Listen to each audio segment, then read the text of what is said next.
గుండె ఆరోగ్యంగా ఉండాలంటే ఏ ఆహార పదార్థాలు తీసుకోవాలో ఇప్పుడు మనం తెలుసుకుందాం.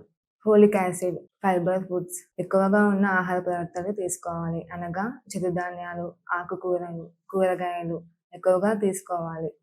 యాంటీ ఆక్సిడెంట్స్ ఉన్న పండ్లు ఎక్కువగా తీసుకోవాలి. అనగా సేపు, దానిమ్మ, జామ, పైనాపిల్స్, బెర్రీస్, బత్తాయి, చెర్రీస్ ఇలాంటి పండ్లు ఎక్కువగా తీసుకోవాలి. టమాటోస్ ఇంకా రెడ్ కలర్ ఆనియన్స్ ఎక్కువగా తీసుకోవాలి. యాంటీ బ్యాక్టీరియల్ ఇంకా యాంటీ ఫంగల్ ఉన్న ఫుడ్స్ ఎక్కువగా తీసుకోవాలి. అనగా వెల్లుల్లి, అల్లం, పసుపు, లవంగాలు, మిరియాలు కూరలో ఎక్కువగా వాడుకోవాలి. ఒమేగా 3 ఫ్యాటీ యాసిడ్స్ ఉన్న ఆహార పదార్థాలు ఎక్కువగా తీసుకోవాలి. అనగా బాదం, pumpkin seeds, sunflower seeds, chia seeds, walnuts ఎక్కువగా తీసుకోవాలి. వంట నూనెలు మెయిన్‌గా హెల్తీ ఫ్యాట్స్ అనేది మనకు చాలా ఇంపార్టెంట్. ఈ సన్‌ఫ్లవర్ నూనె, ఆలివ్ ఆయిల్, కెనలా నూనె, ఆవా నూనె, సోయాబీన్ నూనె, నువ్వుల నూనె ఇలాంటి నూనె ఎక్కువగా తీసుకోవాలి. ఒకటే నూనెను ఎక్కువ సార్లు వాడకూడదు.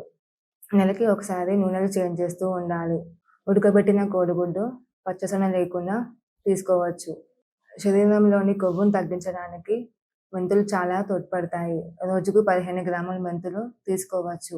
ఇంకా అవిసె గింజలు కూడా శరీరంలోని కొవ్వును తొలగించడానికి సహాయపడతాయి. రోజుకి 2 టేబుల్ స్పూన్స్ తీసుకోవచ్చు. గుండె ఆరోగ్యంగా ఉండాలంటే ఏ ఆహార పదార్థాలు తీసుకోకూడదో ఇప్పుడు మనం తెలుసుకుందాం. వేగించిన పదార్థాలు తీసుకోకూడదు. స్వీట్స్ కానీ, చాక్లెట్స్, ఐస్ క్రీమ్స్, బేకరీ పదార్థాలు, మైదా పదార్థాలు తీసుకోకూడదు. నూనెలో ఊరబెట్టిన పచ్చళ్ళు, ఊరగాయలు తీసుకోకూడదు.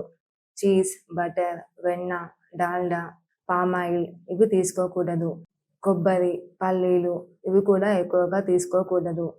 వంకాయ, ఆలుగడ్డ, చామగడ్డ ఇలాంటి దుంపలు, గడ్డలు కూడా ఎక్కువగా తీసుకోకూడదు. ఆల్కహాల్ కూడా తీసుకోకూడదు.